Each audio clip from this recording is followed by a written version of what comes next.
내가 네 엄마 생일까지 챙겨야 돼? 친정엄마 칠순잔치 전날 남편이 제 면전에 대고 소리쳤던 말입니다. 장모 칠순인데 사위 노릇 좀 하라며 꽃바구니 하나라도 사라던 제 부탁에 그는 돈 아깝다며 길길이 날뛰었죠. 결국 엄마 칠순엔 추리닝 차림으로 나타나 꼬깃꼬깃한 5만 원짜리 한 장 던져주고 밥 타령만 하더라고요. 그런데 불과 석 달 뒤 본인 엄마 칠순엔 호텔 뷔페를 예약하고 저 몰래 빚까지 내서 1,000만 원 수표를 떡하니 내놓더라고요. 그 순간 저는 심호흡을 한번 크게 하고는 있는 힘껏 제 모든 억울함과 분노를 담아 상을 들어 엎어버렸죠. 사색이 된 남편과 뒷목 잡는 시어머니. 그 통쾌한 복수극 지금 시작합니다. 시작하기 전에 좋아요 버튼 꾹 눌러주세요. 여러분들 하루에 축복이 가득하길 기원합니다. 저는 중소기업 과장으로 일하면서 눈에 넣어도 안 아플 5살배기 아들을 키우고 있는 워킹맘인데 사실 몸이 10개라도 모자랄 만큼 바쁜 하루하루를 보내고 있습니다. 매일 아침 전쟁 같은 출근길에 아이를 어린이집에 밀어넣다시피 하고 회사로 달려가 하루 종일 업무에 시달리다가 퇴근하면 다시 육아와 가사라는 2차 전쟁터로 복귀하는 게 제 일상이었거든요. 남들 다 하는 맞벌이라지만 유독 제가 더 힘들게 느껴지는 건 아마도 집안 살림이며 육아까지 거의 제 몫이나 다름없는 독박 생활 때문일지도 모르겠습니다. 그래도 남편이 곁에서 살뜰히 챙겨준다면 힘든 줄도 모르고 살 텐데 제 남편이라는 사람은 밖에서는 호인 소리를 듣지만 집에서는 10원 한 장도 벌벌 떠는 짠돌이 중에 상짠돌이라 마음고생이 이만저만이 아니거든요.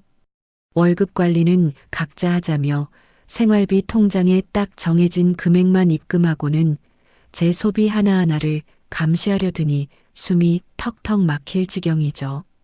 남편은 평소에도 돈 없다는 소리를 입에 달고 사는데 정작 본인 취미 생활이나 밖에서 생색내는 자리에는 돈을 아끼지 않으면서 저나 아이에게 들어가는 돈은 어찌나 아까워하는지 모릅니다. 이번 달 관리비가 왜 이렇게 많이 나왔어? 나 없을 때 집에서 에어컨 펑펑 트는 거야? 퇴근하고 돌아오자마자 소파에 드러누워 고지서부터 훑어보며 핀잔을 주는 남편을 보면 하루 종일 쌓인 피로가 배가 되는 기분이 들곤 하죠. 그런 남편과 부딪히기 싫어 웬만한 건 제가 참고 넘기는 편인데 이번만큼은 도저히 그냥 넘어갈 수가 없었습니다. 바로 저를 키우느라 평생 고생만 하신 친정엄마의 칠순 잔치가 코앞으로 다가왔기 때문이었는데요. 저는 혹시라도 남편이 딴소리를 할까봐 석 달 전부터 미리 일정을 공유하고 식당 예약이며 준비를 서둘렀습니다. 자기야, 다음 달 엄마 칠순인 거 알지? 식당 예약할 거니까 시간 좀 비워둬. 제 말에 남편은 시큰둥한 표정으로 텔레비전 채널만 돌리며 대수롭지 않게 대꾸하더라고요. 요즘 누가 거창하게 칠순잔치를 해. 그냥 가족끼리 집에서 밥이나 먹지. 돈 아깝게 무슨 식당이야? 그 말을 듣는 순간 울컥했지만 좋은 날 앞두고 싸우기 싫어 꾹 참으며 말했죠. 환갑 때도 그냥 넘어가서 이번엔 제대로 챙겨드리고 싶어. 내가 예약 다 할 테니까 자기는 그냥 몸만 와. 그렇게 남편의 투덜거림을 뒤로하고 저는 혼자 동분서주하며 식당을 예약하고 케이크며 현수막까지 제 사비로 꼼꼼하게 준비했습니다. 엄마에게 드릴 용돈 100만 원도 미리 인출해서 빳빳한 봉투에 넣어두니 그제야 마음이 좀 놓이는 것 같더라고요. 잔치 하루 전날 아무래도 빈손으로 가기는 좀 그럴 것 같아 남편에게 조심스럽게 부탁을 했습니다. 내일 갈 때 꽃바구니라도 하나 사들고 가자. 사위가 꽃 사오면 엄마가 엄청 좋아하실 거야. 칠순인데 사위 노릇 좀 해. 제 말에 남편은 질색팔색하며 손을 내줬더군요. 야, 네 엄마 생일까지 내가 챙겨야 돼? 용돈 드린다며. 그럼 됐지, 뭘 또 사. 돈이 썩어나냐? 꽃 그거 며칠 지나면 다 쓰레기 되는 거 뭐하러 돈을 써. 남편의 타박에 기가 찼지만 더 말해봤자 내 입만 아플 것 같아 그냥 제가 꽃바구니까지 맞췄어요. 솔직히 당황스러웠지만 남편 성격을 모르지 않으니 그러려니 하고 넘기려 애썼죠.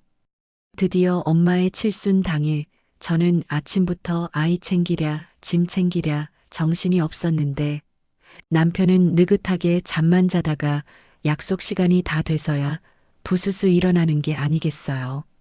나 먼저 갈 테니까 당신도 준비하는 대로 바로 식당으로 와.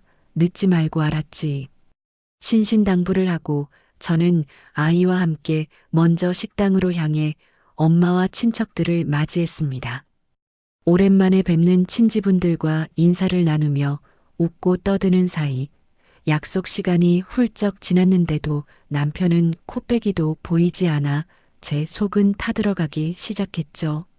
친척들이 김서방은 언제 오냐고 물을 때마다 차가 막히나 보다 하고 둘러대느라 진땀을 빼고 있는데 식당 문이 열리고 누군가 들어오는 모습에 저는 그 자리에 얼어붙고 말았습니다.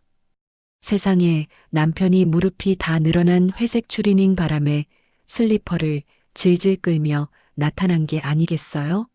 중요한 자리에 저런 차림으로 올 줄은 상상도 못했기에 저는 너무 놀라서 말이 나오지 않더라고요.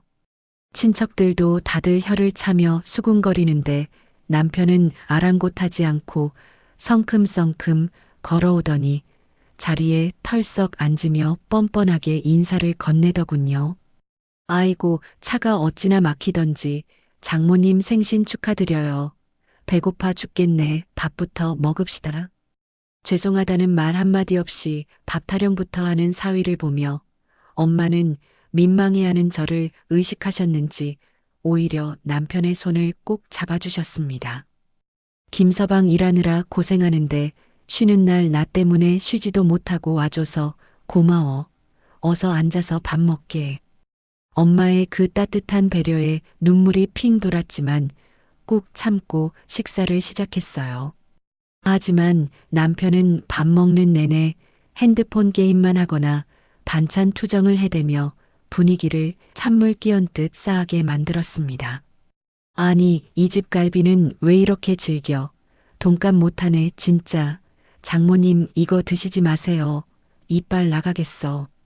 입맛이 뚝 떨어져서 밥이 목구멍으로 넘어가는지 콧구멍으로 넘어가는지 모를 지경이었지만 엄마 생신을 망칠 수는 없어 억지로 웃으며 식사를 마쳤습니다. 식사가 끝나고 케이크 커팅 시간이 되자 남편이 주머니에서 꼬깃꼬깃한 흰 봉투를 꺼내 들고 일어서더라고요. 그래도 사위 노릇하려나 보다 싶어 기대했는데 남편이 내뱉은 말은 제 귀를 의심케 했습니다. 장모님 건강하세요. 오다 주었습니다. 농담이랍시고 던진 썰렁한 멘트와 함께 건넨 봉투는 눈으로 보기에도 너무 얇아서 민망할 지경이었는데 엄마는 그게 뭐 대수냐는 듯 환하게 웃으며 봉투를 받아 주머니에 넣으셨습니다. 잠시 후 엄마가 화장실에 가신다며 자리를 비우셨고 저는 불길한 예감이 들어 슬쩍 엄마를 뒤따라갔죠. 화장실 입구에서 엄마가 봉투를 열어보시는 모습을 목격했는데 봉투 속에서 나온 건 노란색 달랑 5만 원권 한 장이었습니다. 순간 저는 제 눈을 의심하며 잘못 본 게 아닌가 싶어 눈을 비비고 다시 봤지만 분명 5만 원짜리 지폐 한 장이 맞더라고요. 가슴이 철렁 내려앉고 심장이 쿵쾅거려 숨을 쉴 수가 없었습니다. 엄마 칠순에 그것도 사위가 드리는 용돈이 고작 5만 원이라니 이건 엄마를 무시하는 걸 넘어 저를 능멸하는 거나 다름없다는 생각이 들었거든요. 저는 부들부들 떨리는 손을 주먹 쥐고 자리로 돌아와 남편의 옆구리를 찌르며 낮게 으르렁거렸습니다. 자기 지금 제정신이야? 엄마한테 5만 원을 드려. 장난해? 제 말에 남편은 입에 낀 고춧가루를 이쑤시개로 빼내며 귀찮다는 듯 대꾸하더군요. 뭐가 5만 원이 땅 파면 나오냐? 마음이 중요한 거지 액수가 중요해? 당신은 왜 그렇게 돈거리면서 사람을 피곤하게 하냐? 적반하장도 유분수지. 뻔뻔하게 나오는 남편의 태도에 머리끝까지 화가 치밀어 올라 소리를 지를 뻔했지만 그때 화장실에서 돌아오신 엄마가 제 어깨를 감싸주셨습니다. 난 괜찮다. 김서방 마음 다 아니까 그러지 마. 사위가 와서 축하해주는 것만 해도 고맙지 돈이 무슨 소용이니? 엄마는 저희가 싸우는 소리를 들으신 게 분명했고 혹시라도 사위 기죽을까봐 딸내미가 부부싸움 할까봐 애써 웃으며 상황을 무마하려 하시는 거였어요. 그 모습에 억장이 무너지는 것 같아 차마 더는 아무 말도 할 수 없었고 저는 터져 나오는 울음을 삼키며 고개를 숙일 수밖에 없었네요. 집으로 돌아오는 차 안에서 저는 참았던 분노를 터뜨리며 남편에게 따져 물었습니다. 어떻게 우리 엄마한테 그럴 수가 있어? 내가 자기네 부모님한테 5만 원 드렸으면 자기는 가만히 있었겠어? 입장 바꿔서 생각해봐. 운전대를 잡은 남편은 제 말에 콧방귀를 뀌며 비아냥거리기 시작했습니다. 야, 우리 집이랑 처가랑 같냐? 출가 외인이라는 말도 모르나 본데 넌 시집 왔으면 우리 집 사람인 거야. 어디서 감히 니네 집이랑 우리 집을 비교해. 말문이 막혀 멍하니 쳐다보는 저에게 남편은 쐐기를 박듯 독설을 퍼부었습니다. 그리고 5만 원이면 큰돈이지. 장모님 혼자 사시는데 돈 쓸 데가 어디 있다고 그래. 너는 아주 돈 밝히는 속물이라니까. 정 떨어지게 진짜. 남편의 그 말 한마디 한마디가 비수가 되어 가슴에 꽂히는데 더 이상 대화가 통하지 않는 벽이라는 걸 깨닫고 저는 입을 다물어 버렸습니다. 그날 밤 분하고 억울해서 잠 한숨 못 자고 뒤척이는데 옆에서 코까지 골며 세상 편하게 자는 남편을 보니 오만정이 다 떨어지더라고요. 다음 날 아침 퉁퉁 부은 눈으로 엄마에게 전화를 걸어 죄송하다는 말을 하려고 했는데 목이 메어 말이 잘 나오지 않았습니다. 엄마, 미안해. 내가 면목이 없어. 수화기 너머로 들려오는 엄마의 목소리는 오히려 밝고 명랑해서 제 마음을 더 아프게 했어요. 얘는 별소리를 다 한다. 난 정말 괜찮아. 김서방한테 너무 뭐라고 하지 말고 사이좋게 지내. 엄마는 너만 행복하면 돼. 전화를 끊고 나서 한참을 펑펑 울었는데 엄마의 그 따뜻한 위로가 오히려 제 가슴 속에 뜨거운 불덩이를 심어준 것 같았습니다. 이대로는 못 살겠다. 아니 안 살겠다 다짐하며 주먹을 불끈 쥐었지만 그때까지만 해도 저는 몰랐습니다. 남편의 이중적인 태도가 곧 다가올 시어머니의 칠순 잔치에서 얼마나 끔찍한 형태로 드러나게 될지, 그리고 제가 어떤 엄청난 결심을 하게 될지 말이죠. 폭풍 전야처럼 고요하지만 위태로운 나날들이 그렇게 흘러가고 있었습니다. 남편이 저지른 그 5만 원의 만행이 제 인생을 송두리째 뒤흔들 거대한 사건의 서막일 줄은 꿈에도 모른 채 말이에요. 친정엄마의 칠순 잔치가 그 모양 그 꼴로 끝난 뒤 저희 집은 말 그대로 시베리아 벌판 한가운데 놓인 것처럼 냉랭한 기운만 감돌았습니다.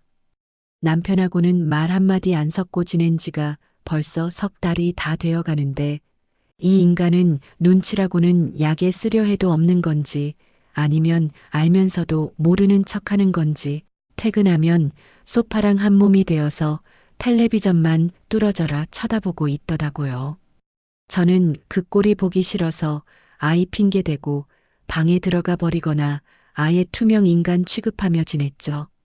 마누라는 속이 문드러지다 못해 까맣게 타들어가는 줄도 모르고 천하태평인 남편을 볼 때마다 제 명에 못 살 것 같다는 생각이 들었습니다. 매일 밤 침대에 누우면 천장에 그 5만 원짜리 지폐 한 장이 둥둥 떠다니는 것 같아 잠을 설친 적이 한두 번이 아니었는데 정작 가해자인 남편은 드르렁거리며 코까지 골아대니 베개로 얼굴을 눌러버리고 싶은 충동을 간신히 참아내곤 했습니다.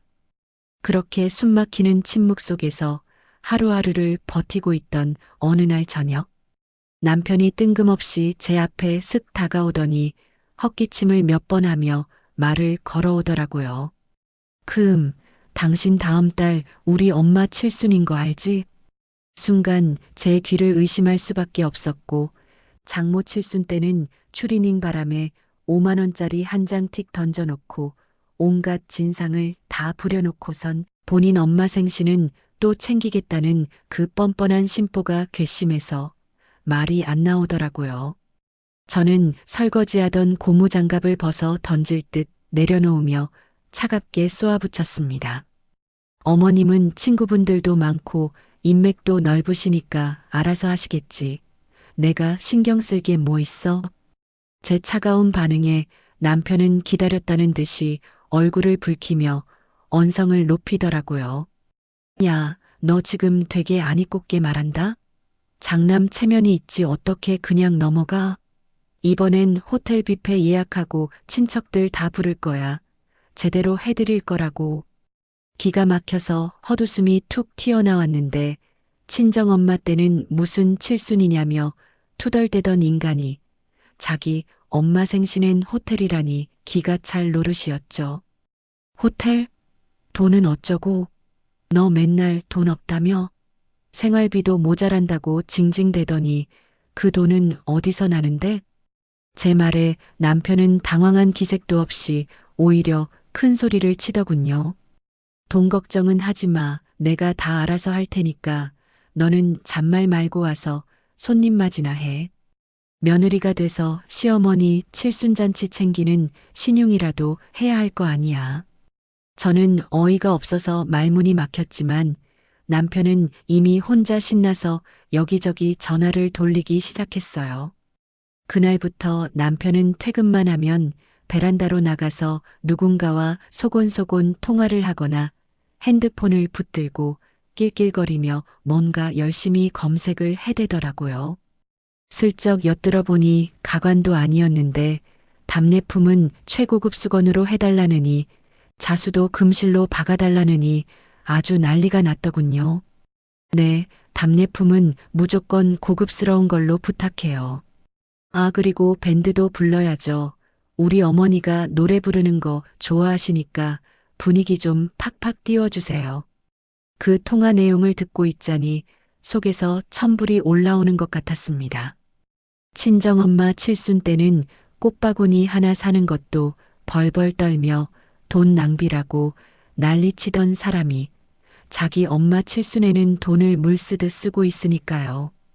도대체 저 돈이 어디서 솟아나는 건지 의심스러웠지만 물어봐야 또 싸움만 날 것 같아 속으로만 사겼죠.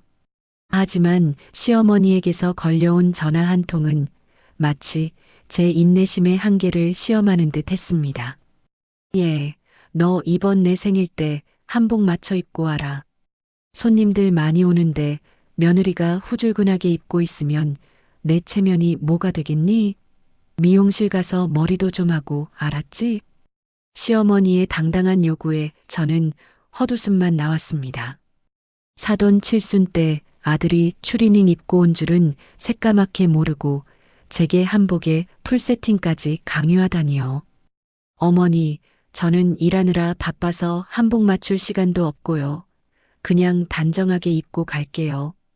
제 말에 시어머니는 대뜸 역정을 내시며 소리를 지르시더라고요. 아니 시어머니 칠순이 평생 몇 번이나 온다고 그러니? 네 친정 엄마 때는 그렇게 챙기더니 시댁일은 아주 뒷전이지? 너 그렇게 하는 거 아니다. 전화를 끊고 나니 저는 너무 분하고 속에서 뭔가 울컥 올라오더라고요. 친정엄마 때 제가 뭘 얼마나 챙겼다고 저러시는지. 오히려 남편 때문에 망신만 당하고 엄마 가슴에 대못만 박았는데 말이죠. 시어머니와 남편은 마치 한 통속이 되어 저를 괴롭히는 것 같았고, 남편은 퇴근 후에도 저에게 이거 해라 저거 해라 시시콜콜 간섭하며 시어머니 칠순 준비를 진두지휘했습니다. 당신 그날 손님들 오시면 안내 잘하고 음식 모자라지 않게 계속 체크해. 그리고 친척들 갈 때 답례품 빠짐없이 챙겨드리고 실수하면 안 돼 알았어? 마치 제가 하녀라도 된 듯 부려먹으려는 남편의 태도에 오만정이 다 떨어졌지만 저는 꾹 참고 그날을 기다렸어요. 도대체 어떤 돈으로 저렇게 떵떵거리는지 그 실체를 확인하고 싶었거든요. 생활비 통장 잔고는 간당간당해서 이번 달 공과금 내기도 빠듯한데 호텔 뷔페에 밴드에 최고급 답례품까지 준비한다니 분명 무슨 꿍꿍이가 있는 게 틀림없었습니다. 불안한 예감이 엄습해왔지만 설마 하며 마음을 다잡았는데 잔치 며칠 전 남편이 퇴근길에 커다란 백화점 쇼핑백을 들고 들어오더라고요. 이게 뭐야? 옷 샀어? 제 물음에 남편은 입꼬리가 귀에 걸릴 듯 웃으며 쇼핑백에서 번쩍번쩍 광이 나는 양복을 꺼내 들었습니다. 엄마 칠순인데 때깔 나게 입어야지. 백화점 가서 하나 뽑았어. 어때 멋지지? 슬쩍 가격택을 보니 100만 원이 훌쩍 넘는 고가 브랜드 양복이었죠. 제 옷은 아울렛 매대에서 10,000원짜리 티셔츠 한 장 사는 것도 눈치 주던 인간이 자기 옷은 턱턱 사는 걸 보니 피가 거꾸로 솟는 기분이었습니다. 돈 없다며? 이거 할부로 긁은 거야? 카드값 어떻게 감당하려고 그래? 제가 따져 묻자 남편은 인상을 찌푸리며 손을 휘휘 내저었습니다. 아, 시끄러워. 남자가 큰일 하는데 이 정도 투자는 해야지. 넌 좀스럽게 돈 타령 좀 그만해라, 진짜. 남편은 콧노래까지 흥얼거리며 거울 앞에서 양복을 대보고 패션쇼를 하더군요. 그 모습을 보고 있자니 구역질이 올라와서 견딜 수가 없었죠. 저 인간이 내 남편이라는 사실이, 그리고 내 아이의 아빠라는 사실이 끔찍하게 느껴졌거든요. 친정엄마 칠순 때 5만 원 봉투를 건네며 비웃던 그 얼굴과 지금 거울을 보며 자아도취에 빠진 얼굴이 겹쳐 보이면서 소름이 돋았습니다. 저는 조용히 안방으로 들어가 문을 잠그고 침대에 걸터 앉아 멍하니 벽을 바라봤어요. 벽에 걸린 결혼식 사진 속 남편은 세상 다 가진 듯 환하게 웃고 있었지만 지금 제 눈에는 악마의 미소처럼 보일 뿐이었죠. 이 모든 게 꿈이었으면 좋겠다는 생각도 했지만 현실은 너무나 냉혹하고 잔인했고 시어머니 칠순 잔치가 다가올수록 남편의 기고만장함은 하늘을 찔렀습니다. 저에 대한 무시와 핍박도 날이 갈수록 심해졌는데 마치 제가 이 집안의 식모나 다름없는 존재인 양 취급하며 자신의 효심을 과시하기 위한 도구로 이용하려 들었죠. 이번에 친척들 다 모이니까 너 처신 똑바로 해. 괜히 얼굴 찌푸리고 있다가 욕먹지 말고 우리 엄마 기 좀 살려드리란 말이야. 남편의 윽박지름을 들으며 저는 속으로 칼을 갈았는데 그래 어디 한번 두고 보자. 네가 벌인 이 연극이 언제까지 갈지 그 끝이 어떻게 될지 내 두 눈으로 똑똑히 지켜봐 주마 다짐했습니다. 그렇게 폭풍전야와도 같은 시간들이 흘러갔고 드디어 대망의 시어머니 칠순 잔치 날이 밝았습니다. 남편은 새벽부터 일어나 머리에 왁스를 바르고 새 양복을 꺼내 입으며 부산을 떨었는데 그 모습이 마치 개선장군이라도 되는 양 위풍당당하더라고요. 저는 아이에게 옷을 입히며 묵묵히 짐을 챙겼는데 남편은 거울 속 자신에게 심취해 저와 아이는 안중에도 없었습니다. 호텔로 향하는 차 안에서 남편은 콧노래를 부르며 운전대를 잡았지만 저는 창밖만 바라보며 뛰는 심장을 진정시켜야 했어요. 도착한 호텔 연회장은 입구부터 화려한 꽃장식으로 도배가 되어 있었고 시어머니 이름이 대문짝만하게 박힌 현수막이 걸려 있었습니다. 저게 다 돈일 텐데 저 돈이 다 어디서 났을까 하는 의구심은 눈덩이처럼 불어나 제 머릿속을 꽉 채웠습니다.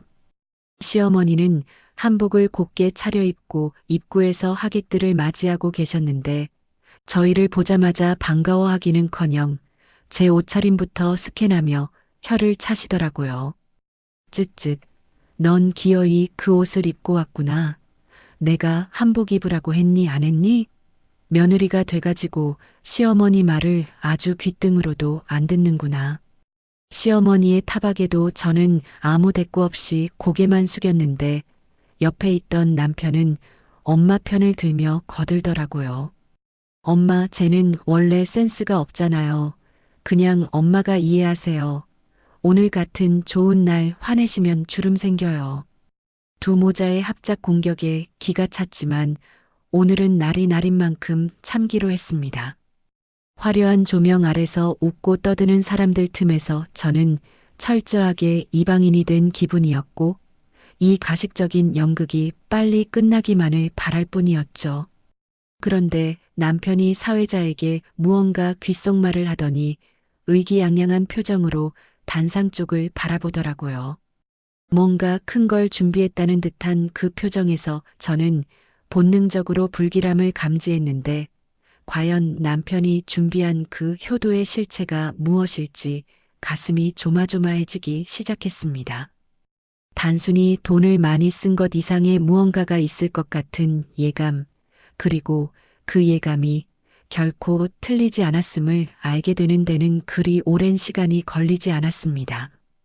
그날 연회장에서 터질 폭탄은 단순히 금전적인 문제를 넘어 우리 부부의 관계를, 아니, 제 인생을 송두리째 뒤흔들 파괴력을 가지고 있었으니까요. 친척들은 물론이고 시어머니의 동창회 계모임 회원들까지 죄다 불러 모았는지 연회장은 발 디딜 틈 없이 북적거렸고 그 소란스러운 풍경이 마치 저를 조롱하는 것 같아 현기증이 날 지경이었습니다. 남편은 몸에 딱 맞는 새 양복을 빼입고 머리에는 기름을 잔뜩 바른 채 여기저기 테이블을 돌아다니며 인사를 하느라 정신이 없었는데 그 모습이 가관도 아니었죠. 아이고, 먼 길 와주셔서 감사합니다. 음식은 입에 맞으세요? 부족한 거 있으면 말씀만 하십시오. 오늘 제가 쏘는 거니까 마음껏 드세요.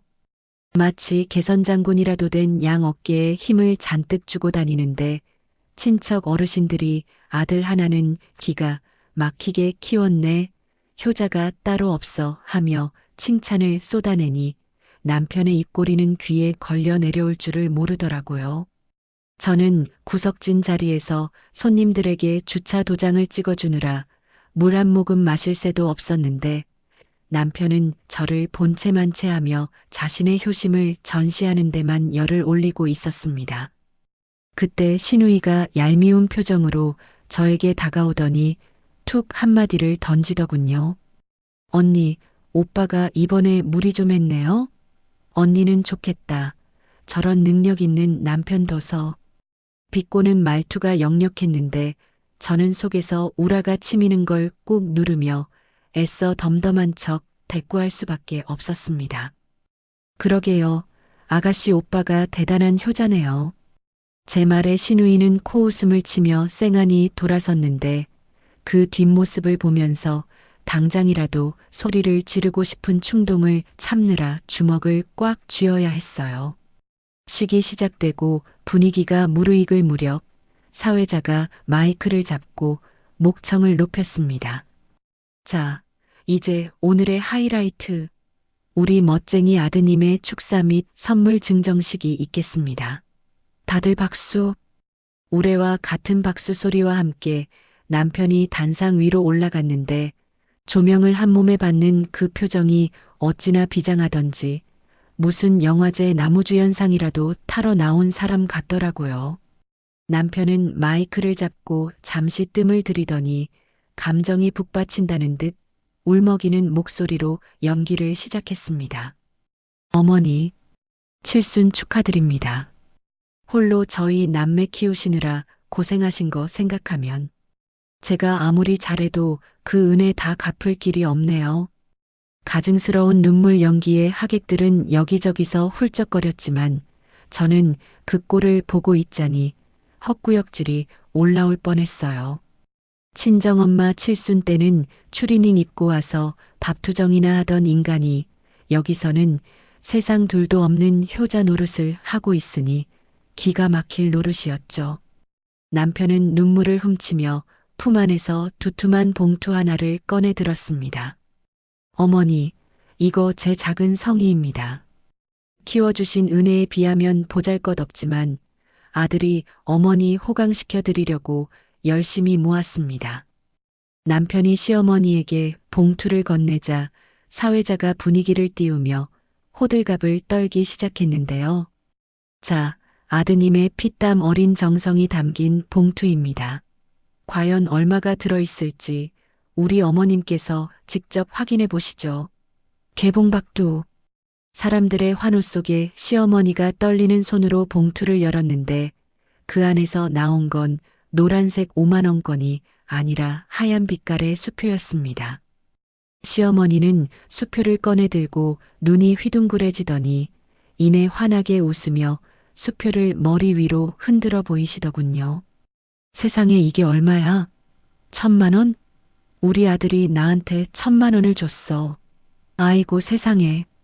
순간 장내가 술렁거리더니 와 1,000만 원이래. 아들이 진짜 크게 쌌네. 하는 감탄사가 여기저기서 터져나왔습니다. 1,000만 원이라는 소리를 듣는 순간 저는 제 귀를 의심하며 멍하니 남편을 바라볼 수밖에 없었는데요. 5만 원과 1,000만 원. 친정엄마에게 줬던 5만 원에 무려 200배나 되는 큰 돈이었습니다. 머릿속이 하얗게 비워지면서 아무 생각도 나지 않다가 문득 정신이 번쩍 들면서 날카로운 의문이 뇌리를 스치고 지나갔어요. 도대체 저 돈이 어디서 났을까? 매달 생활비도 빠듯하다며 저를 쥐어짜던 사람이고 본인 용돈도 부족하다며 투덜대던 사람이 어떻게 1,000만 원이라는 큰 돈을 마련했을까 하는 의구심이 쓰나미처럼 밀려왔습니다. 혹시 몰래 비자금이라도 모은 건가 아니면 회사에서 보너스라도 받은 건가 별의별 생각이 다 들었는데 불현듯 일주일 전 남편이 했던 수상한 행동이 떠올라 등골이 오싹해지더라고요. 자기야, 나 회사에 연말정산 서류 내야 돼. 인감도장이랑 신분증 좀 줘. 급해. 그때는 별 의심 없이 서랍에서 꺼내줬는데 생각해보니 연말정산에 인감도장과 신분증까지 필요할 이유가 없었거든요. 불안한 예감이 확신으로 바뀌는 순간 심장이 미친 듯이 쿵쾅거려 숨을 쉴 수가 없었습니다. 저는 떨리는 다리를 진정시키며 테이블 위에 있던 남편의 핸드폰을 들고 남편의 공인인증서 비밀번호를 눌러 은행 앱에 접속했습니다. 로딩되는 동그라미가 빙글빙글 돌아가는 그 짧은 시간이 저에게는 마치 1년처럼 길게만 느껴졌어요. 손에 땀이 흥건하게 배어나와 핸드폰을 놓칠 뻔했죠. 드디어 화면이 바뀌고 대출 내역 조회 버튼을 누르는 순간 제 눈앞에 뜬 글씨를 보고 저는 그 자리에 주저앉을 뻔했습니다. 주택담보추가대출 실행 3,000만 원. 남편은 저 몰래 그것도 제 명의까지 도용해서 우리가 살고 있는 공동명의 아파트를 담보로 3,000만 원이나 대출을 받았던 겁니다. 손발이 차갑게 식어버리고 눈앞이 캄캄해지는데 그 돈으로 호텔 뷔페를 예약하고 비싼 밴드를 부르고 저렇게 1,000만 원짜리 수표를 흔들며 효자 노릇을 하고 있었던 거죠. 기가 막히고 코가 막힌다는 말이 이럴 때 쓰는 건가 싶으면서 배신감에 치가 떨려 온몸이 사시나무 떨듯 떨려왔습니다. 장모한테는 돈 5만 원도 아까워서 벌벌 떨던 인간이 빚까지 내서 자기 엄마한테 1,000만 원을 주다니요. 그것도 나와 상의 한마디 없이 내 인감 도장까지 몰래 훔쳐서 집을 담보로 잡아서요. 이건 단순한 거짓말이 아니라 명백한 사기였고 저에 대한 기만이자 우리 가정에 대한 배신이었습니다. 고개를 들어 단상을 보니 남편은 여전히 싱글벙글 웃으며 시어머니와 포옹을 하고 있었고 시어머니는 우리 아들 최고다, 내 새끼 장하다 하며 아들 등을 토닥이고 계시더군요. 그 역겨운 풍경을 보고 있자니 뱃속 깊은 곳에서부터 뜨거운 용암 같은 분노가 끓어올라 견딜 수가 없었습니다. 친정엄마가 화장실에서 몰래 5만 원을 다시 쥐어주며 김서방 힘들게 하지 말라고 하셨던 그 떨리는 목소리가 귓가에 쟁쟁하게 울려 퍼졌거든요. 엄마는 사위 힘들까봐 그 푼돈조차 받기 미안해 하셨는데 이 인간은 빚잔치를 벌여가며 자기 엄마 길을 살려주고 있었다니 내가 이런 쓰레기 같은 인간이랑 살려고 그 고생을 했나 싶어 피눈물이 날 것 같았습니다. 사람들은 아무것도 모른 채 박수를 쳐대는데 그 박수 소리가 마치 제 따귀를 때리는 것처럼 아프게 느껴졌습니다. 저는 핸드폰을 쥔 손에 힘을 꽉 주며 입술을 깨물었는데 입안에서 비릿한 피맛이 느껴질 정도로 세게 깨물었지만 아픈 줄도 모르겠더라고요. 더 이상 참으면 내가 사람이 아니라는 생각이 들었고 이대로 가만히 있으면 평생 저 인간들의 호구 노릇이나 하며 살다가 비참하게 죽을 것 같다는 공포심이 들었습니다.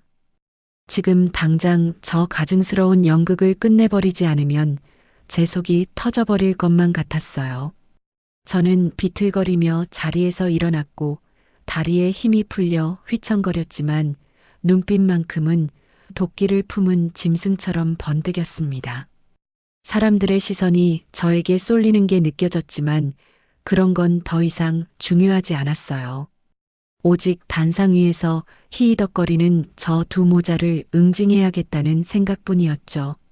저벅저벅 한 발자국씩 단상을 향해 걸어가는데 남편이 저를 발견하고는 의아한 표정으로 쳐다보며 눈짓을 하더군요. 당신이 왜 나와? 빨리 들어가.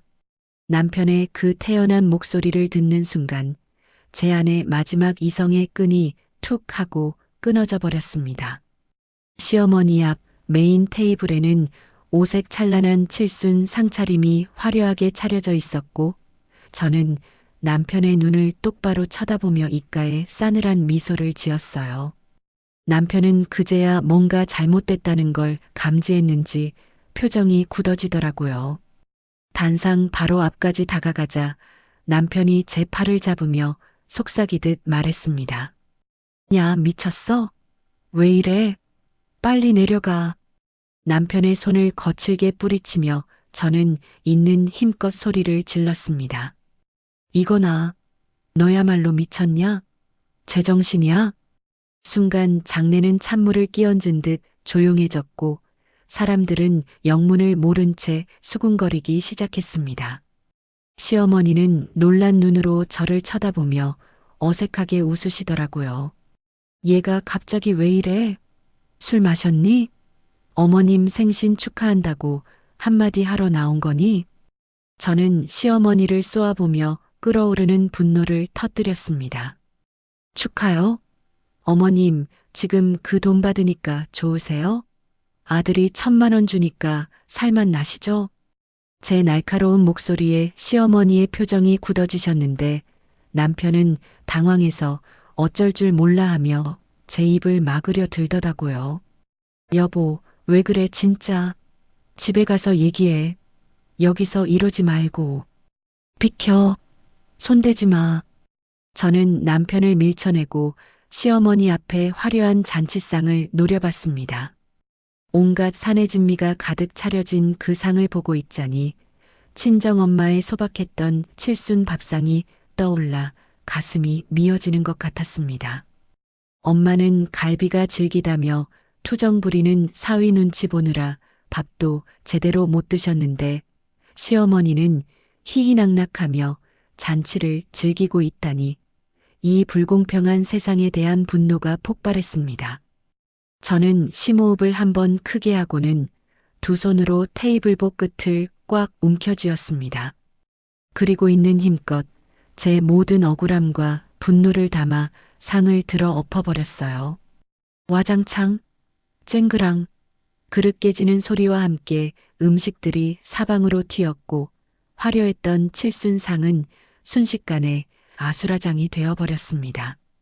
시어머니는 비명을 지르며 뒤로 물러났고 하객들은 기겁하며 자리에서 일어났습니다. 남편은 멍하니 서서 쏟아진 음식들을 바라보다가 저를 잡아먹을 듯이 노려보며 소리쳤어요. 아, 너 미쳤어? 돌았냐고. 이게 무슨 짓이야? 저는 남편의 멱살을 잡고 흔들며 악을 썼습니다. 그래, 미쳤다. 너 같은 놈이랑 산 내가 미친년이지. 야, 이 나쁜 놈아. 우리 엄마한테는 5만 원 주고 네 엄마한테는 1,000만 원? 그것도 빚내서?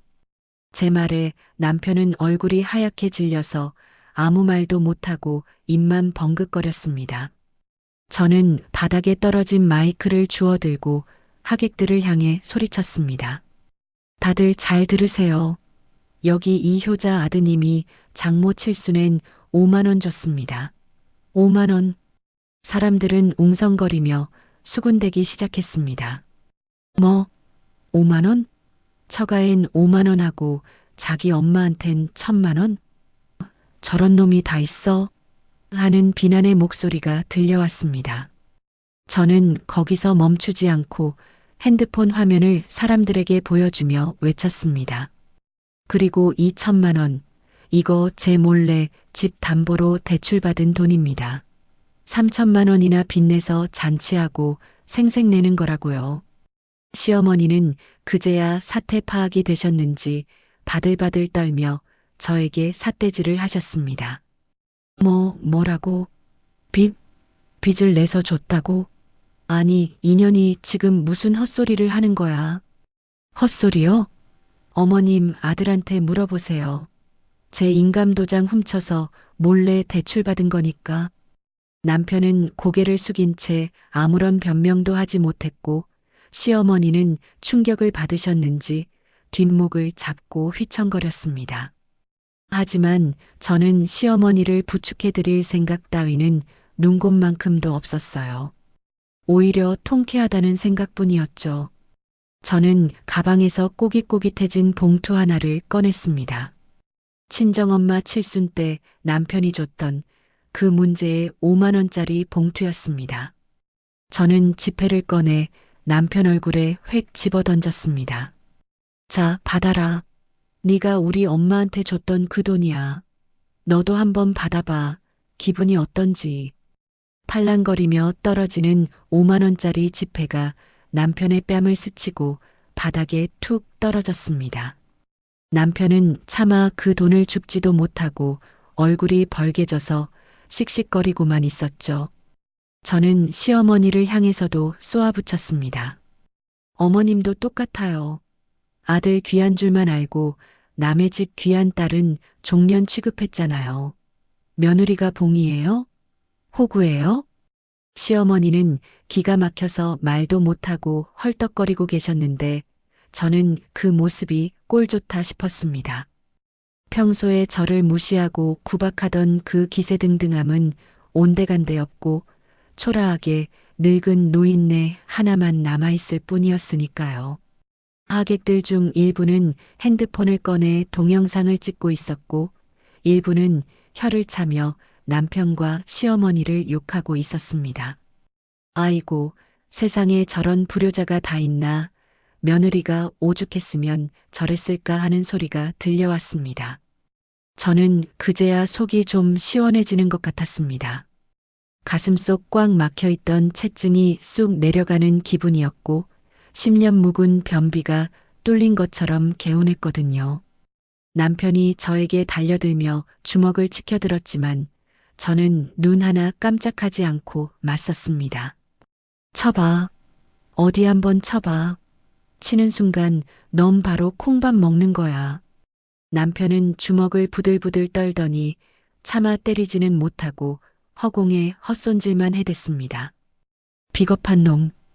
강약약강의 전형인 저 인간의 바닥을 보니 더 정이 떨어지더라고요. 저는 남편의 정강이를 걷어차 주고는 뒤도 돌아보지 않고 식장 출구를 향해 걸어갔습니다. 뒤에서 시어머니의 통곡 소리와 남편의 고함 소리가 들려왔지만 제 귀에는 그저 패배자들의 비명으로만 들릴 뿐이었죠. 식장을 빠져나와 택시를 잡으려고 서 있는데 다리가 후들거려서 서 있기가 힘들더라고요.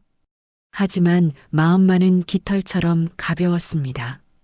이제 끝났다. 아니, 이제 시작이다.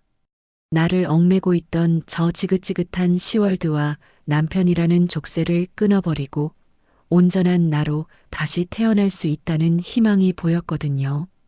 그 난리통을 뒤로하고 택시에 몸을 실었을 때 제 손은 여전히 덜덜 떨리고 있었지만 마음 한 구석은 이상하리만치 차분하게 가라앉고 있었습니다. 차창 밖으로 스쳐 지나가는 풍경들이 하나도 눈에 들어오지 않았고 오직 머릿속에는 당장 엄마를 보고 싶다는 생각 하나뿐이었어요. 친정집 현관문을 열고 들어서자마자 익숙한 엄마 냄새가 훅 끼쳐오는데 그제야 참고 있던 눈물이 복물 터지듯 왈칵 쏟아져 내리더라고요. 엄마는 퉁퉁 부은 제 눈과 헝클어진 머리를 보시더니 대번에 무슨 일이 생겼음을 직감하셨는지 하던 설거지를 팽개치고 달려와 제 손을 부여잡으셨습니다. 저는 엄마 품에 얼굴을 파묻고 칠순 잔치에서 있었던 일, 남편이 몰래 대출받은 3천만 원, 그리고 제가 잔치상을 엎어버린 일까지 숨김없이 전부 털어놓았습니다. 이야기를 듣는 내내 엄마의 손은 거칠게 떨렸고 엄마의 눈에서는 하염없이 눈물이 주르륵 흘러내렸습니다. 아이고, 내가 죄인이다. 못난 어미 만나서 네가 그 꼴을 당하는구나. 내가 그때 5만 원 받았을 때 바로 뒤집어 엎었어야 했는데 사위 기죽을까봐 덮어준 게 내 천추의 한이다. 엄마는 가슴을 주먹으로 치며 통곡하셨는데 그 모습을 보니 제 가슴이 천 갈래 만 갈래로 찢어지는 것 같았습니다. 자식이 겪은 모욕이 마치 당신 탓이냥 자책하는 엄마를 보며 저는 이를 악물고 눈물을 닦아냈어요. 엄마 잘못 아니야. 그 인간들이 나쁜 거지. 엄마가 왜 울어. 나 이제 절대 안 참아.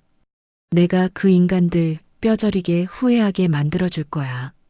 엄마를 간신히 진정시키고 방에 누워 있는데 제 핸드폰이 미친 듯이 진동하기 시작했습니다. 화면을 켜보니 남편에게서 온 문자 메시지와 부재중 전화가 수십 통이 와 있었는데 그 내용을 확인하는 순간 피가 거꾸로 솟는다는 말이 무슨 뜻인지 실감 나더라고요. 야, 너 미쳤어? 지금 어디야? 당장 안 튀어와? 너 때문에 우리 집안 개망신 당한 거 안 보여? 내 얼굴에 똥칠을 해놓고 도망가면 다야? 호텔 청소비랑 음식값 다 네가 물어내.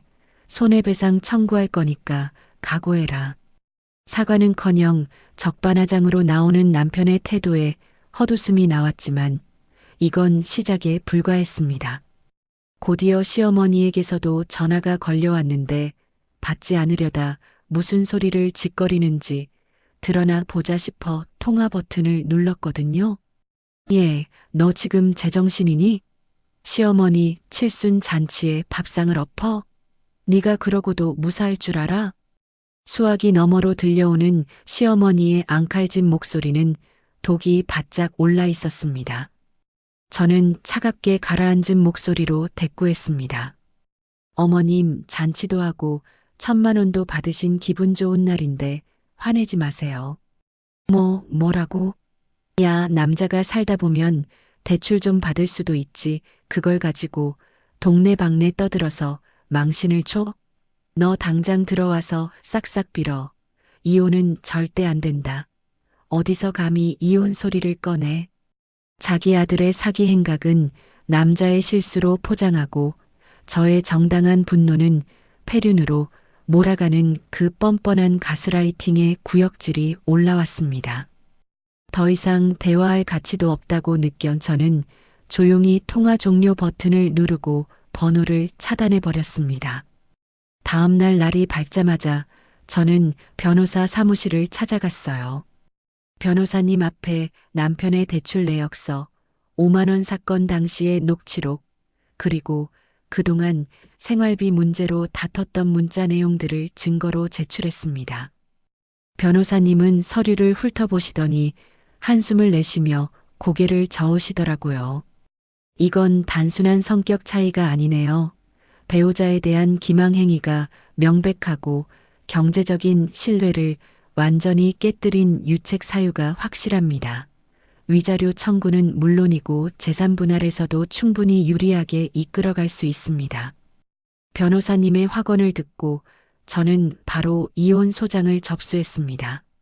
소장을 받은 남편은 길길이 날뛰며 저에게 저주 섞인 폭언을 퍼부어댔지만 저는 눈 하나 깜짝하지 않고 법적 절차를 밟아나갔습니다.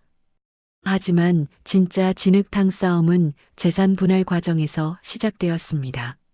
남편은 우리가 살던 아파트가 공동 명의임에도 불구하고 대출 이자를 자신의 통장에서 자동이체했다는 이유만으로 소유권을 주장하고 나섰거든요. 웃기지 마. 명의만 공동이지 그 집 대출이자 내가 다 냈어. 넌 밥이나 하고 애나 받지 돈 보탠 게 뭐 있어? 그 집은 내 거야. 10원 한 장도 못 줘. 기가 막혀서 말이 안 나왔는데 제가 맞벌이를 하면서 생활비를 충당하고 아이 육아와 집안일을 도맡아 했기에 남편이 대출 이자를 낼 수 있었다는 사실은 쏙 빼놓고 계산하더라고요. 게다가 남편은 양육권 문제에 있어서도 아이를 사랑해서가 아니라 저를 괴롭히고 양육비를 주지 않기 위해 억지를 부리기 시작했습니다. 애는 우리 집 장손이야. 절대 못 줘. 정 데려가고 싶으면 몸만 나가. 양육비는 꿈도 꾸지 마.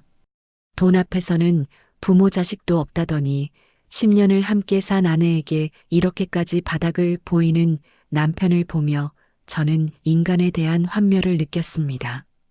남편의 만행은 여기서 그치지 않았는데 회사 동료들이나 주변 지인들에게 저를 정신병자로 몰아가며 헛소문을 퍼뜨리고 다니기 시작하더라고요. 아, 내 와이프가 의부증이 좀 심해. 병원 좀 가보라고 해도 말을 안 들어서 미치겠어. 어느 날 친한 친구가 조심스럽게 전화를 걸어와서 너 혹시 우울증 약 먹니?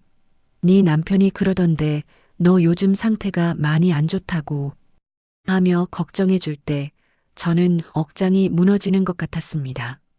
자신의 잘못을 덮기 위해 멀쩡한 아내를 의부증 환자의 정신병자로 만드는 그 치졸함에 치가 떨렸습니다. 저는 친구에게 사실대로 말하고 오해를 풀었지만 이미 퍼져버린 소문은 주워 담기가 힘들더라고요.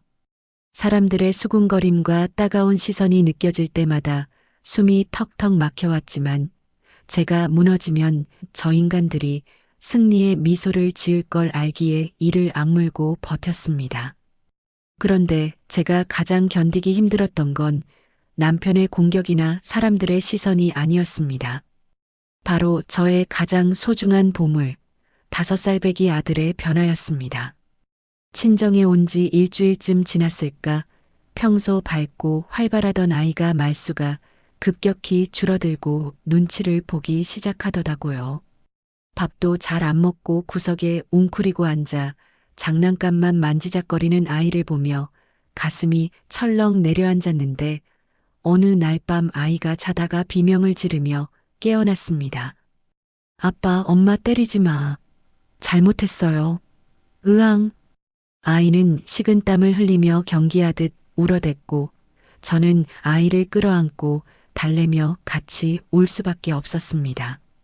칠순 잔치날 제가 상을 얻고 남편과 소리를 지르며 싸우는 모습을 아이가 구석에서 전부 지켜보고 있었던 겁니다. 엄마 아빠가 괴물처럼 변해서 서로를 공격하는 그 끔찍한 장면이 어린 아이의 마음에 지울 수 없는 상처로 남았다는 사실을 깨닫자 죄책감이 쓰나미처럼 밀려왔죠. 남편과 싸우느라, 내 자존심 세우느라 정작 가장 보호해야 할 아이를 방치했다는 자책감에 숨을 쉴 수가 없었거든요. 엄마가 옆에서 아이 등을 토닥이며 눈물을 훔치셨습니다. 불쌍한 내 새끼, 어른들 싸움에 애가 무슨 죄라고. 저 어린 것이 얼마나 무서웠으면 꿈에서도 저러겠니. 아이의 울음소리가 잦아들고 다시 잠들 때까지 저는 아이의 손을 꼭 잡고 놓지 못했습니다. 그날 밤 저는 잠든 아이의 얼굴을 바라보며 굳게 다짐했습니다. 내가 약해지면 안 된다. 내가 무너지면 우리 아이는 더 큰 상처를 받게 될 것이다. 남편이 아무리 비열한 수를 써도 세상 사람들이 나를 미친년이라고 손가락질해도 상관없다. 내 아이를 지키기 위해서라면 나는 악마라도 될 수 있고 마녀라도 될 수 있다. 남편은 지금 저를 벼랑 끝으로 몰아넣고 있다고 생각하겠지만 저는 그 벼랑 끝에서 날개를 펼 준비를 하고 있었습니다. 더 이상 물러날 곳이 없다는 건 이제 앞으로 나아갈 일만 남았다는 뜻이니까요. 저는 핸드폰을 들어 변호사님에게 문자를 보냈습니다. 변호사님, 저 절대 합의 안 합니다. 끝까지 갑니다. 재산 분할, 양육권, 위자료 단 하나도 양보 안 할 겁니다. 그 사람이 퍼뜨린 허위 사실 유포에 대해서도 명예훼손으로 추가 고소 진행해 주세요. 전송 버튼을 누르는 제 손가락에는 더 이상 망설임이 없었습니다. 어둠 속에서 반짝이는 핸드폰 화면을 보며 저는 서늘하게 웃었어요. 네가 시작한 전쟁이지만 끝내는 건 내가 될 거야. 네가 그렇게 아끼는 돈, 네가 그렇게 중요하게 생각하는 채면 내가 전부 다 박살내줄게. 우리 아이가 흘린 눈물 한 방울까지 전부 다 계산해서 청구서 들이밀 테니 딱 기다려. 창밖에는 비가 내리기 시작했고 빗방울이 창문을 때리는 소리가 마치 전쟁을 알리는 북소리처럼 들려왔습니다.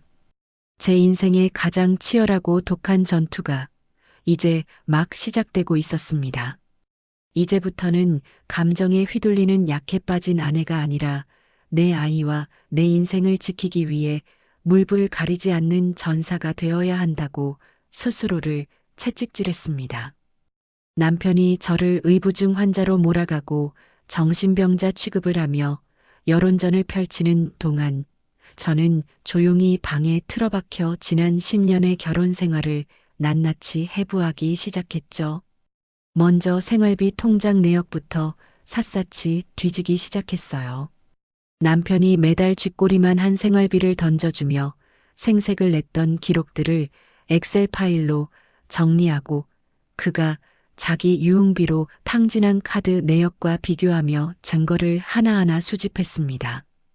또한 그동안 남편이 저에게 퍼부었던 폭언과 욕설이 담긴 녹음 파일들을 날짜별로 정리하고 친정 식구들을 무시했던 문자 메시지들까지 전부 캡처해서 변호사님에게 보낼 자료를 만들었죠.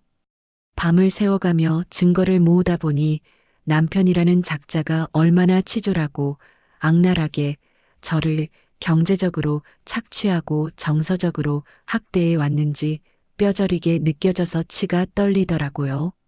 하지만 결정적인 한 방이 부족하다는 생각에 답답해하던 찰나 은행에서 발급받은 대출 관련 서류들을 검토하던 제 눈이 번쩍 뜨였습니다. 주택담보대출 추가 약정서 그 서류 맨 아래에 적힌 서명란을 보는 순간 저는 심장이 멎는 듯한 충격을 받았어요. 거기에는 제 이름 석자가 적혀 있었지만 그 필체는 분명 제 것이 아니었거든요. 남편의 삐뚤빼뚤한 글씨체를 흉내내어 흘려 쓴 그 서명은 남편이 제 동의도 없이 인감도장을 훔쳐서 몰래 대출을 실행했다는 명백한 증거이자 사문서 위조라는 중범죄의 흔적이었습니다. 손이 부들부들 떨려왔지만 이번에는 분노가 아니라 환희에 가까운 전율이었습니다. 이건 단순한 이혼 사유를 넘어 형사처벌까지 가능한 강력한 무기였으니까요. 저는 변호사님에게 전화를 걸어 떨리는 목소리로 이 사실을 알렸고, 변호사님은 이거면 게임 끝났네요. 형사고소 압박 카드로 쓰면 남편분 꼼짝 못할 겁니다라며 확신에 찬 답변을 주셨습니다. 천군만마를 얻은 듯 든든한 마음으로 형사고소장을 준비하고 있던 어느 날 모르는 번호로 전화가 한 통 걸려왔습니다. 여보세요? 혹시 김대리님 와이프 되시나요? 저 김대리님이랑 같은 부서에서 일하는 직원인데요. 조심스러운 목소리의 주인공은 남편 회사의 여직원이었는데 그녀가 들려준 이야기는 제 상상을 초월하는 충격적인 내용들이었습니다. 남편은 회사에서도 소문난 짠돌이의 진상 상사였는데 부하 직원들에게는 커피 한 잔도 안 사면서 회식 자리에서는 법인카드로 생색을 내고 심지어 여직원들에게 찝적대기까지 했다는 겁니다. 사모님, 제가 진짜 참다 연락드리는 거예요. 김 대리님이 회사에서 사모님 욕을 얼마나 하고 다니는지 아세요? 사모님이 의부 중이라 집에서 숨도 못 쉬게 한다느니, 돈만 밝히는 속물이라느니. 근데 정작 본인은 회사 여직원한테 밥 사준다고 불러내서 이상한 소리나 하고, 얼마 전에는 신입 사원한테 선물 공세하다가 거절당해서 망신당한 적도 있거든요. 그 이야기를 듣는데 피가 거꾸로 솟으면서도 한편으로는 헛웃음이 터져 나오더라고요. 집에서는 돈 없다고 징징대던 인간이 밖에서는 어린 여직원들 꽁문이나 쫓아다니며 돈을 쓰고 다녔다니. 그 이중적인 행태에 구역질이 올라왔습니다. 그 여직원은 남편의 평소 행실과 저에 대한 험담 내용을 진술서로 써주겠다며 적극적으로 도와주겠다고 나섰는데 평소 남편에게 당한 게 많았던지 목소리에 분노가 서려 있었습니다. 저는 그녀에게 감사를 표하며 증언을 확보했고 이제 남편을 무너뜨릴 모든 준비가 완벽하게 끝났음을 직감했어요. 드디어 결전의 날인 조정 기일이 다가왔고 저는 깔끔한 정장 차림으로 법원 조정실에 들어섰습니다. 남편은 변호사를 대동하고 거만한 표정으로 앉아 있었는데 저를 보자마자 콧방귀를 뀌며 비아냥거리더라고요. 야, 너 이제 와서 싹싹 빌어도 소용없어. 내가 위자료 청구할 거니까 돈이나 준비해. 아직도 상황 파악을 못하고 지저대는 꼴을 보니 가소롭기 짝이 없었지만 저는 아무 대꾸도 하지 않고 자리에 앉았습니다. 조정위원들과 판사님이 들어오시고 본격적인 조정이 시작되자 남편 측 변호사는 제가 시어머니 칠순 잔치를 망친 유책 배우자라며 위자료를 청구하겠다고 큰 소리를 쳤어요. 판사님이 저에게 할 말이 있냐고 물으셨을 때 저는 천천히 자리에서 일어나 준비해 온 증거들을 하나씩 책상 위에 올려놓기 시작했습니다.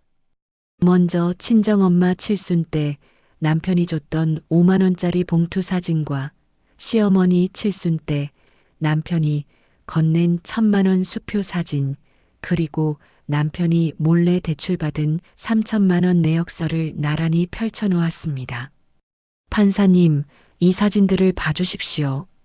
왼쪽은 제 친정엄마 칠순 때 남편이 준 용돈 5만 원이고 오른쪽은 본인 어머니 칠순 때 빚까지 내서 드린 1,000만 원입니다. 이게 과연 정상적인 부부관계에서 있을 수 있는 일입니까? 판사님은 사진과 내역서를 번갈아 보시며 미간을 찌푸리셨는데 남편은 당황한 기색을 감추며 아니, 그건 사정이 있어서 라며 말끝을 흐렸습니다. 저는 그 틈을 놓치지 않고 비장의 카드를 꺼내 들었습니다. 그리고 여기 대출 약정서를 봐주세요. 여기 적힌 서명, 제 필체가 아닙니다. 남편이 제 인감도장을 훔쳐서 몰래 대출을 받으면서 제 서명을 위조한 겁니다. 이건 명백한 사문서 위조 및 동행사죄에 해당합니다. 제 말에 조정실 안의 공기가 순식간에 얼어붙었고 남편의 얼굴은 흙빛으로 변의 입술을 바들바들 떨기 시작했습니다. 판사님은 서류를 꼼꼼히 살펴보시더니 날카로운 눈빛으로 남편을 노려보시며 호통을 치셨습니다.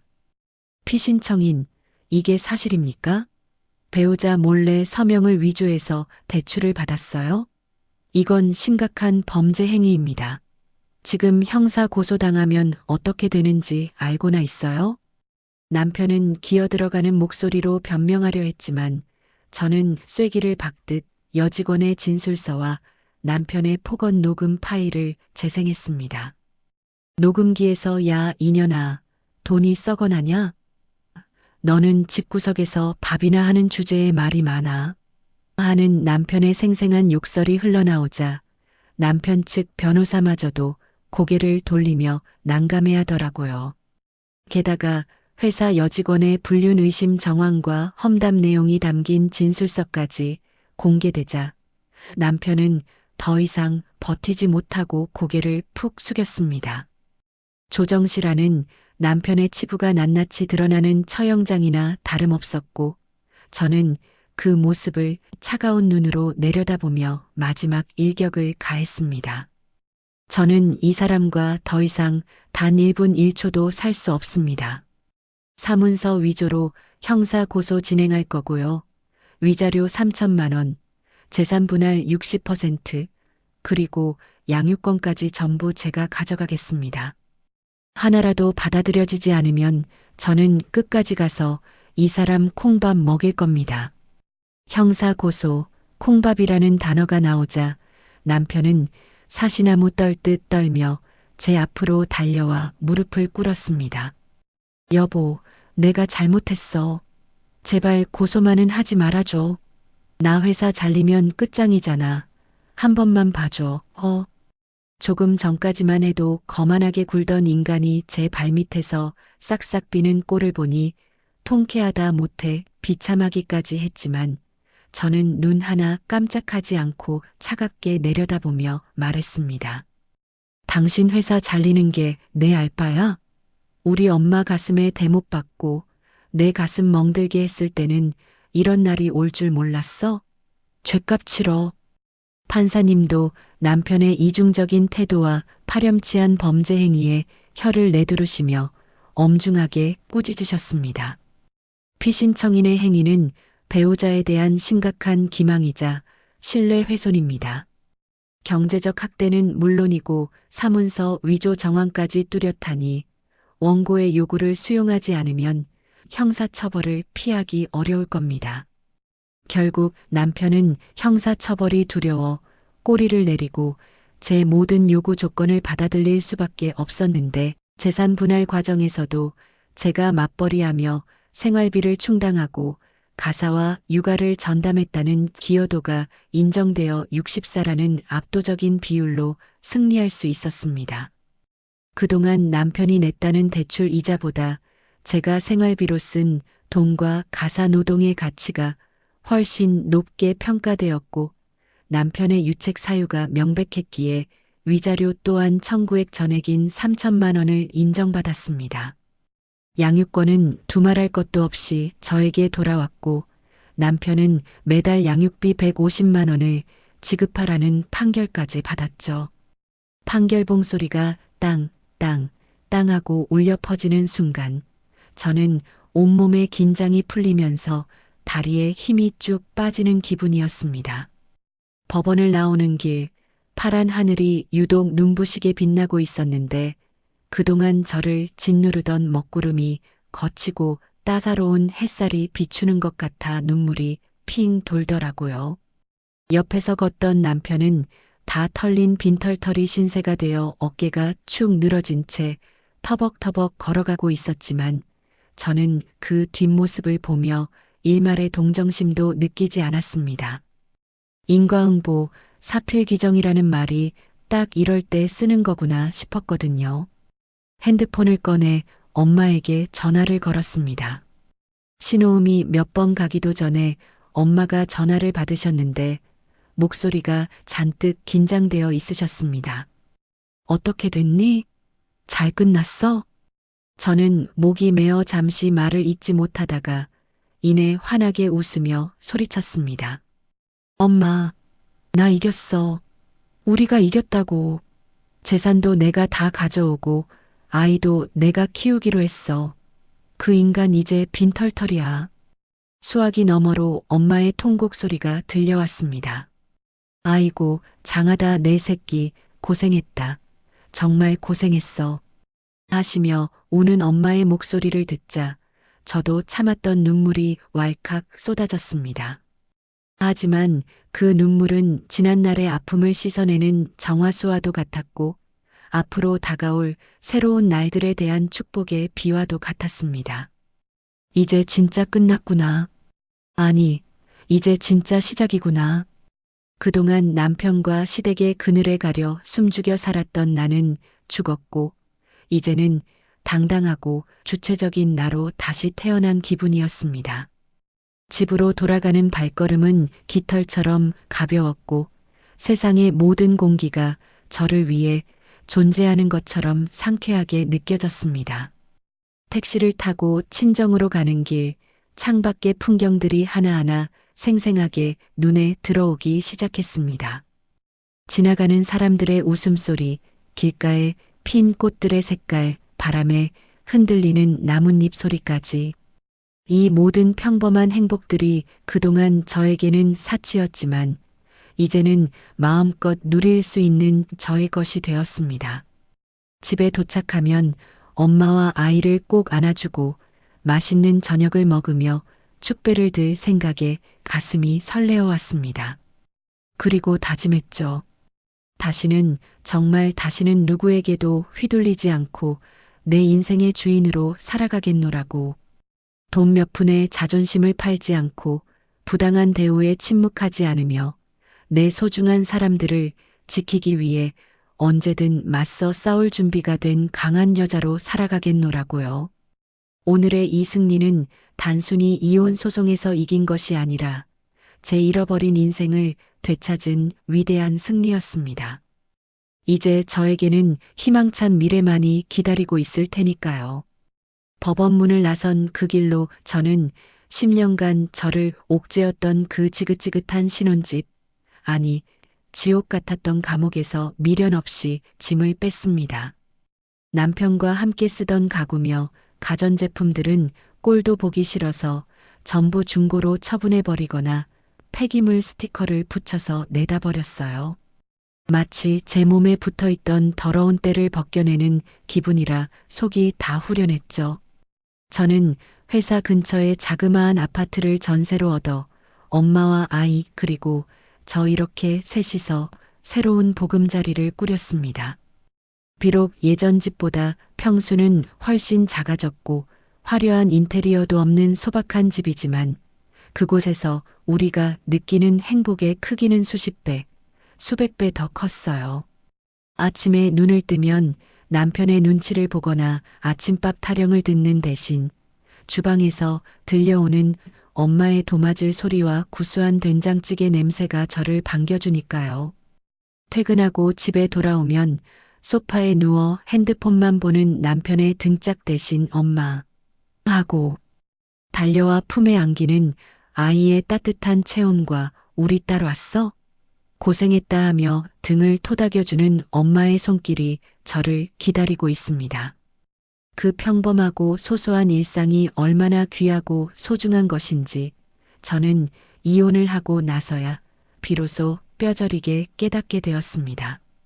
예전에는 퇴근길 발걸음이 천근만근 무거워서 집 앞을 서성거리곤 했는데 이제는 칼퇴근하고 집으로 달려가는 시간이 하루 중 제일 기다려지는 시간이 되었으니까요. 아이는 처음엔 아빠를 찾으며 불안해하기도 했지만 할머니와 엄마의 사랑을 듬뿍 받으며 예전의 밝고 명랑한 모습을 되찾았습니다. 유치원에서 있었던 일을 조잘조잘 떠들고 밥도 한 그릇 뚝딱 비우는 아이를 볼 때마다 저는 가슴을 쓸어내리며 안도하곤 하죠. 엄마 역시 사위 눈치 보느라 맘 편히 쉬지도 못했던 지난날을 뒤로하고 이제는 손자 재롱을 보며 한박 웃음을 지으시는 날이 많아졌습니다. 가끔 동네 마트에서 장을 보다가 예전 동네 사람들을 마주치기도 하는데 그들을 통해 건너 들려오는 남편과 시댁의 소식은 참으로 가관이더라고요. 그 화려했던 호텔 칠순 잔치는 그 동네에서 전설적인 잔치상 업기 사건으로 길이길이 회자되고 있다고 합니다. 동네 사람들은 모이기만 하면 그 집 며느리가 오죽했으면 잔치상을 엎었겠냐. 아들이 빚내서 효도하려다 망신당했다더라 하며 혀를 찬다고 하네요. 남편, 아니 그 전 남편은 저에게 위자료와 재산 분할금을 주느라 그 잘난 아파트도 경매로 넘기고 빈털터리가 되어 월세방을 전전한다고 들었습니다. 게다가 회사에서도 사문서 위조와 불륜 의심 그리고 가정 파탄의 주범이라는 꼬리표가 붙어 승진은커녕 한직으로 밀려나 왕따 신세가 되었다고 하더라고요. 시어머니와 남편은 서로 내 탓이라며 매일같이 싸우다가 결국 뿔뿔이 흩어졌다는 소문도 들려왔습니다. 시어머니는 네가 처신을 똑바로 못해서 며느리가 도망간 거 아니냐며 아들을 원망하고 아들은 엄마가 칠순 잔치 크게 하자고 부추기지만 않았어도 이렇게 안 됐다며 엄마를 탓하고 있다니 그야말로 콩가루 집안의 말로를 보여주는 것 같아 씁쓸하면서도 한편으로는 고소한 마음을 감출 수가 없었습니다. 그렇게 그들은 서로를 갉아먹으며 파멸의 길을 걷고 있지만 저는 그들과는 정반대의 길 꽃길을 걷고 있습니다.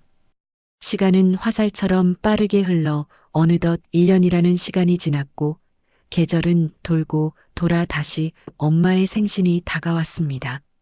작년 엄마의 칠순 때는 남편 때문에 엉망진창이 되었지만 올해 7번째 생신만큼은 세상에서 가장 행복하게 만들어 드리겠다고 저는 벼르고 별렀거든요. 화려한 호텔 뷔페나 시끄러운 밴드는 없지만 정갈하고 맛있는 음식이 나오는 고급 한정식 집에 가장 조용한 룸을 예약했습니다. 엄마가 평소 좋아하시는 갈비찜과 잡채, 그리고 신선한 회가 한 상 가득 차려지자 엄마는 아이처럼 좋아하시며 눈을 반짝이시더라고요. 아이고, 뭘 이렇게 비싼 데를 왔어. 그냥 집에서 미역국이나 먹으면 되는데. 엄마는 말로는 돈 아깝다 하시면서도 입가에 번지는 미소를 감추지 못하셨습니다. 저는 아이에게 미리 시킨 대로 생일 축하 노래를 부르게 했습니다. 할머니 생신 축하합니다. 사랑하는 우리 할머니 생신 축하합니다. 아이가 고사리 같은 손으로 박수를 치며 노래를 부르자 엄마는 감동하셨는지 눈시울을 붉히시며 아이를 꼭 껴안아 주셨습니다. 오냐, 오냐, 고맙다 내 강아지. 할미가 우리 강아지 덕분에 호강하네. 식사가 어느 정도 마무리될 무렵 저는 준비해둔 꽃다발과 두툼한 봉투를 꺼내 엄마 앞에 놓아드렸습니다. 작년 그 인간이 줬던 얇디 얇은 5만 원짜리 봉투와는 비교도 안 될 만큼 묵직한 봉투였죠. 그 안에는 제가 지난 1년 동안 야근하고 주말에도 일하며 틈틈이 모은 현금 500만 원과 엄마가 평소 가고 싶어 하셨던 온천 여행 상품권이 들어 있었습니다. 빚을 내서 만든 가짜 돈이 아니라 제 땀과 노력으로 만든 진짜 돈이었기에 그 무게감은 남다를 수밖에 없었거든요. 엄마, 이거 내 마음이야. 작년에 칠순 잔치 제대로 못 해드린 게 계속 마음에 걸렸어. 이번엔 거절하지 말고 받아. 나 이제 능력 있는 돌싱이잖아. 엄마는 봉투를 열어보시더니 깜짝 놀라며 손을 내저으셨습니다. 얘가 미쳤나 봐. 너희들 쓰기도 빠듯할 텐데 무슨 돈을 이렇게 많이 넣었어. 난 안 받는다. 도로 가져가. 엄마는 봉투를 다시 제 쪽으로 미루셨지만 저는 엄마의 거친 손을 두 손으로 꼭 잡으며 단호하게 말했습니다. 엄마 받아줘. 나 이제 예전처럼 눈치 보며 사는 사람 아니야. 엄마한테 해주고 싶은 거 다 해줄 수 있어. 그러니까 제발 이제 우리 눈치 보지 말고 행복하게 살자. 응? 제 진심 어린 말에 엄마는 결국 참았던 눈물을 터뜨리시며 고개를 끄덕이셨습니다. 그래, 그래, 알았다. 고맙다, 내 딸. 엄마가 우리 딸 덕분에 산다. 엄마가 눈물을 훔치며 봉투를 품에 안으시는 모습을 보니 제 가슴속 깊은 곳에 남아있던 마지막 응어리가 눈 녹듯 사라지는 것 같았습니다. 그깟 돈이 뭐라고, 그깟 체면이 뭐라고 우리는 그동안 그렇게 서로에게 상처를 주고받으며 살았던 걸까요? 진정한 효도는 돈의 액수가 아니라 마음의 크기에 있다는 걸, 그리고 가족의 행복은 남에게 보여주기 위한 쇼가 아니라 서로를 위하는 진심에서 나온다는 걸 저는 너무나 늦게 깨달은 것 같아 죄송스러운 마음뿐이었습니다. 하지만 늦었다고 생각할 때가 가장 빠른 때라고 했나요? 이제라도 이렇게 엄마와 마주 앉아 웃을 수 있으니 저는 더 이상 바랄 게 없었습니다. 저는 케이크에 꽂힌 촛불을 켰습니다. 71 숫자 7과 1 모양의 초가 따스한 불빛을 내뿜으며 타오르기 시작했습니다. 촛불에 비친 엄마의 얼굴은 주름진 세월의 흔적이 역력했지만 그 어느 때보다 편안하고 아름다워 보이셨습니다. 작년 칠순 잔치 때 사위 눈치 보느라 굳어있던 그 표정은 온데간데 없고 온화하고 자애로운 엄마 본연의 모습만이 남아있었거든요. 엄마, 소원 빌고 불어. 엄마는 두 손을 모으고 잠시 눈을 감으시더니 이내 후 하고 촛불을 끄셨습니다. 하얀 연기가 피어오르며 방 안가득 달콤한 케이크 향기가 퍼져나갔고 아이와 저는 다시 한번 박수를 치며 환호했습니다. 건강하세요. 사랑해요. 창밖에는 어둠이 내려앉았지만 우리 세 식구가 있는 이 방 안만큼은 대낮처럼 환하게 빛나고 있었습니다. 유리창에 비친 제 모습을 가만히 들여다보았는데요. 그곳에는 1년 전 억울함에 치를 떨며 밥상을 엎던 도끼 어린 여자는 없었습니다. 대신 사랑하는 가족들과 함께 있는 지금 이 순간을 온전히 즐길 줄 아는 여유롭고 당당한 한 여자가 미소 짓고 있었죠. 저는 더 이상 누군가의 며느리도 아니고 누군가의 아내도 아닙니다. 저는 사랑스러운 아이의 엄마이자 존경하는 엄마의 딸, 그리고 무엇보다 제 인생의 주인인 나 자신입니다. 남편이라는 그늘, 시댁이라는 족쇄를 벗어던지고 나서야 비로소 저는 온전한 나를 마주할 수 있게 되었습니다. 물론 앞으로 살아가는 동안 또 다른 시련이 닥쳐올지도 모르고 혼자 아이를 키우며 힘든 순간도 분명 있을 겁니다. 하지만 저는 두렵지 않습니다. 저에게는 그 어떤 시련도 이겨낼 수 있는 강인한 의지와 저를 믿고 지지해주는 가족들이 있으니까요. 그리고 무엇보다 불의에 맞서 싸워 승리했던 그 짜릿한 기억이 제 인생의 든든한 버팀목이 되어줄 테니까요. 엄마가 웃으며 케이크를 잘라 제 입에 넣어주십니다. 달콤한 생크림이 입안 가득 퍼지며 기분 좋은 달달함을 선사하네요. 그래, 인생은 이렇게 달콤한 거야. 쓴맛 뒤에 오는 단맛이 더 강렬한 법이지. 저는 엄마와 아이를 번갈아 바라보며 마음속으로 조용히 하지만 힘차게 외쳤습니다. 효도? 그거 남이 해주는 거 아니더라고요. 인생? 그거 누가 대신 살아주는 거 아니더라고요. 내가 직접 챙기고 내가 직접 만들어가는 것, 그게 진짜 내 인생이더라고요. 지금 혹시라도 저처럼 힘든 시간을 보내고 계신 분들이 있다면 주저하지 말고 용기를 내셨으면 좋겠습니다. 참는 게 미덕인 시대는 지났고 나를 지킬 수 있는 건 오직 나 자신뿐이니까요. 자, 이제 마지막으로 세상 모든 며느리들, 그리고 세상 모든 나를 위해 시원하게 한번 외쳐볼까요? 제 인생의 슬로건이자 앞으로 저를 지탱해줄 마법의 주문을 말이에요. 효도는 셀프, 인생도 셀프, 내 인생의 주인공은 바로 나. 정말 듣는 내내 가슴이 답답했다가 마지막에 꽉 막힌 속이 뻥 뚫리는 기분. 저만 느낀 거 아니죠? 장모 칠순엔 달랑 5만 원, 본인 어머니 칠순엔 대출까지 받아 1,000만 원이라니. 그 뻔뻔하고 이중적인 태도에 저도 모르게 주먹을 꽉 쥐게 되더라고요. 하지만 우리 현명한 사연자님께서 그야말로 통쾌한 밥상 뒤집기 한 판승으로 인생의 주도권을 되찾으셨습니다. 썩은 동아줄 같았던 인연을 과감하게 끊어내고 이제는 눈치 보지 않고 어머니 그리고 아이와 함께 진정한 행복을 찾은 모습이 너무나 아름답고 감동적이었는데요. 효도는 셀프, 인생도 셀프라는 그 당찬 외침이 오랫동안 우리들 마음속에 큰 용기를 줄 것 같습니다. 이제 지난 아픔은 훌훌 털어버리시고 사랑하는 가족들과 함께 매일매일이 꽃길이길 진심으로 응원하겠습니다. 새로운 출발을 시작한 사연자님께 응원의 댓글을 남겨주세요. 큰 위로가 돼줄 거예요. 오늘도 끝까지 함께 해주셔서 감사합니다.